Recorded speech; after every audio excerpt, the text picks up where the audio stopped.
बहुत समय पहले की बात है। बिहार के एक छोटे से गांव में कच्चे रास्ते थे और चारों तरफ हरियाली फैली रहती थी। उसी गांव में अनुराग, उसकी पत्नी गौरी और उनकी बड़ी बेटी प्रीति रहते थे। परिवार छोटा था, लेकिन गरीबी बहुत बड़ी। न उनकी अपनी खेती थी, न कोई पक्का काम। अनुराग कभी कभी खेतों में मजदूरी करता, तभी घर में चूल्हा जल पाता। कई दिन ऐसे भी आते जब काम नहीं मिलता और पेट खाली रह जाता। आज भी ऐसा ही दिन था। शाम हो चुकी थी, घर में अंधेरा और पेट में भूख थी। और इसी भूख से एक नई कहानी शुरू होने वाली थी। गौरी अपने पति अनुराग से कहती है, क्या जी, आज भी कुछ काम नहीं मिला? हम लोगों ने तो सुबह से ही उपवास किया है, लेकिन अब तो रात होने आई है। हम तो किसी तरह समझ लेंगे, मगर प्रीति, वो भी तो सुबह से कुछ नहीं खाई है। क्या हमें आज रात भी बिना खाए ही गुजरना पड़ेगा? क्या करूं गौरी, मैंने तो बहुत कोशिश की, लेकिन मुझे कहीं भी काम ही नहीं मिला। सोचा था किसी के खेत में काम करके 100 से 150 रुपए कमा लूंगा, मगर किसी ने काम नहीं दिया। मुझे बहुत चिंता हो रही है, कहीं भूख के कारण प्रीति को चक्कर ना आ जाए। तभी प्रीति भी वहां आती है और अपने पिताजी से कहती है, पिताजी, क्या आज भी हम खाना नहीं खाएंगे? मुझे तो बहुत तेज भूख लगी है पिताजी। क्या करूं बेटी, आज भी मुझे कोई काम नहीं मिला। खाने के लिए कहां से इंतजाम करूं? मैं कोशिश तो कर ही रहा हूं। कल कुछ भी करके तुम्हारे लिए खाना जरूर लाऊंगा। हमारे पास ना कोई काम धंधा है, ना हमारे नाम कोई संपत्ति। बस जो कुछ है वो आपके पिताजी के जमाने से रखे ये मिट्टी के हांडी बर्तन हैं। मैं तो कहती हूँ कल इन्हें बेचकर ही पैसे ले आइएगा। कम से कम उसी से हम एक वक्त का खाना तो खा सकेंगे। ठीक है प्रीति, कल मैं इन हांडियों को बेचकर 200 से 300 रुपए ले आऊंगा। उसी में से तुम लोगों के लिए खाना लेकर आऊंगा। कल हम लोग भूखे नहीं रहेंगे। चलो अब अभी सो जाते हैं। उस रात पूरा परिवार बिना खाए पिए ही सो गया। जैसे तैसे भूखे पेट रात कटी। अगली सुबह हुई। गांव में चिड़ियों की चहचहाहट से लोगों की नींद खुली। अनुराग और उसका पूरा परिवार भी जाग चुका था। ठंड इतनी ज्यादा थी कि लोग ठिठुर रहे थे, लेकिन गांव वालों के पास स्वेटर, शॉल और कंबल थे। अनुराग के परिवार के पास कुछ भी नहीं था।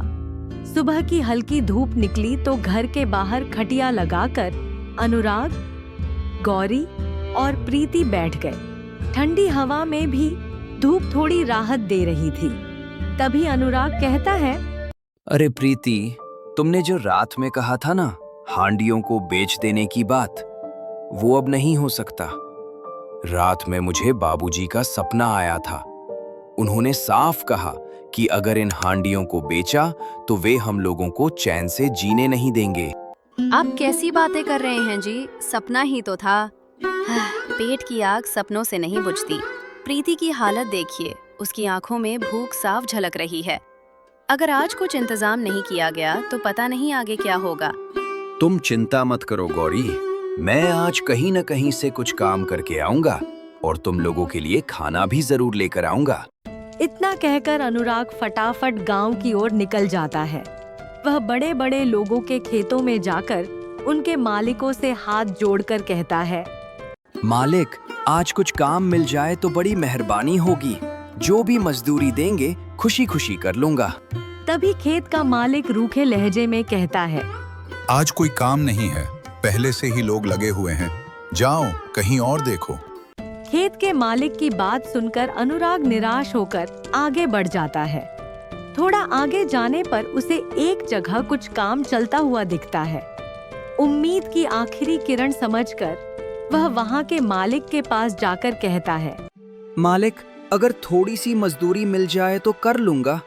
घर में पूरा परिवार भूखा है, बस आज का दिन निकल जाए। मालिक, मना मत करना। अरे नहीं यार भाई, इधर तो पहले से ही आदमी ज्यादा हैं और काम बहुत कम है।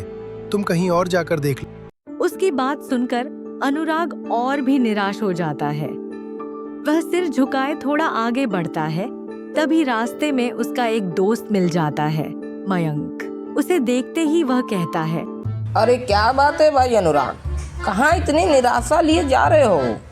अरे भाई मयंक, क्या बताऊं, घर में बीवी और बच्ची भूखी हैं, राशन नहीं है, जेब बिल्कुल खाली है, काम भी कहीं नहीं मिल रहा। अगर कोई थोड़े पैसे उधार दे देता तो लौटा देता, लेकिन समझ नहीं आ रहा कहाँ जाऊं। अरे भाई अनुराग, पैसे तो मेरे पास भी नहीं है, नहीं तो मैं तुम्हें खुद उधार दे देता। तुम एक काम करो, हरियाराम सेठ के पास जाओ, वह पैसे उधार दे सकता है। हाँ, कुछ शर्तें रखता है, लेकिन पैसे दे देता है। कुछ दिनों में काम करके उसे लौटा देना टाइम से। तभी अनुराग खुशी भरे लहजे में बोलता है, अरे हाँ भाई, तुमने तो अच्छा आइडिया दिया है। जो भी शर्त होगी मैं सेठ जी की मान लूंगा, लेकिन आज मुझे कैसे भी करके पैसे घर ले जाने ही होंगे, क्योंकि मेरी बीवी और बच्चे कब से भूखे हैं। से बात करके अनुराग के मन में एक नई उम्मीद जाग उठती है। वह हरियाराम का सहारा लेकर खुशी खुशी उसके घर की ओर चल पड़ता है। हरियाराम गांव का बड़ा सेठ था। पैसों की उसके पास कोई कमी नहीं थी। किसी को 10,000, किसी को 20,000, तो किसी को 50,000 रुपए उधार दे देता था। लेकिन उसका स्वभाव बेहद घमंडी और लालची था। पैसे देने से पहले वह कड़ी शर्तें रखता, और अगर कोई समय पर पैसे न लौटा पाए तो अपनी शर्तें मनवाने में उसे जरा भी संकोच नहीं होता। उसका बेटा रोहित गांव का मशहूर शराबी और जुआरी दिन रात शराब के ठेके और जुए में डूबा रहता था। इसी सेठ के घर पहुंचकर अनुराग रुकता है। सेठ को देखते ही हाथ जोड़कर कहता है, नमस्ते हरियाराम सेठ जी, कैसे हैं आप? अरे नमस्ते नमस्ते अनुराग, आओ आओ बैठो। बताओ यहाँ कैसे आना हुआ? सेठ जी, मैं बैठ नहीं सकता, बहुत बड़ी मजबूरी में आपके पास आया हूँ। मेरी बीवी और बेटी 2 दिन से भूखे हैं, घर में खाने को कुछ भी नहीं है। सेठ जी, मुझ पर दया कीजिए, मुझे 10,000 रुपए उधार दे दीजिए। मैं मेहनत करके 1 महीने में आपके पैसे लौटा दूंगा। बस इतनी सी बात है, अभी रुको। अरे टुनटुन, अलमारी में से 10,000 रुपए लेकर आओ। हरियाराम का नौकर अलमारी से 10,000 रुपये निकालकर ले आता है। सेठ वही रुपए अनुराग के हाथ में थमा देता है। पैसे हाथ में आते ही अनुराग की आंखों में खुशी चमक उठती है। वह हाथ जोड़कर सेठ जी से कहता है, आपका बहुत बहुत धन्यवाद सेठ जी। अब मैं चलता हूँ, मेरा परिवार बहुत समय से भूखा है। इतना कहकर अनुराग चलने की कोशिश करता है। तभी पीछे से हरियाराम सेठ उसे आराम से आवाज देता है और कहता है, अरे अनुराग रुको यार, शर्त तो सुनते जाओ। कैसी शर्त सेठ जी? मेरी ये शर्त है अनुराग, अगर तुमने मेरे 10,000 रुपए 1 महीने के अंदर नहीं लौटाए तो तुम्हें अपनी बेटी प्रीति की शादी मेरे बेटे रोहित से करनी पड़ेगी। अब तुम रुपए ले चुके हो, इसलिए मना नहीं कर सकते। तुम्हें ये शर्त माननी ही पड़ेगी, और अब मैं एक भी बात नहीं सुनना चाहता। तुम यहाँ से जा सकते हो। लेकिन मालिक, ये कैसी शर्त है? ऐसी शर्त मैं नहीं मान सकता, मुझे मजबूर मत कीजिए। हरियाराम सेठ गुस्से में कहता है, पैसे लेने से पहले सोचना चाहिए था। अब बहस मत करो, जाओ, 1 महीने बाद मिलेंगे। हरियाराम सेठ की बात सुनकर अनुराग निराश होकर वहां से निकल पड़ता है। वह समझ चुका था कि ऐसे बड़े आदमी से बहस करने का कोई फायदा नहीं। परेशान मन से वह चुपचाप आगे बढ़ता रहता है। तभी रास्ते में एक बुजुर्ग आदमी उसे देखता है और मन ही मन सोचता है, अरे ये तो हरीलाल का बेटा है। इसके पास आज भी वो मिट्टी का मटका होगा या नहीं? चलो देखता हूँ कहाँ जाता है। अनुराग को जरा भी पता नहीं था कि एक बुजुर्ग आदमी उसका पीछा कर रहा है। वह बुजुर्ग कोई और नहीं बल्कि उसके पिता का बरसों पुराना दोस्त था। चलते चलते वह बुजुर्ग भी अनुराग के घर तक पहुंच जाता है। घर पहुंचकर अनुराग सारी बात अपनी पत्नी गौरी को बता देता है।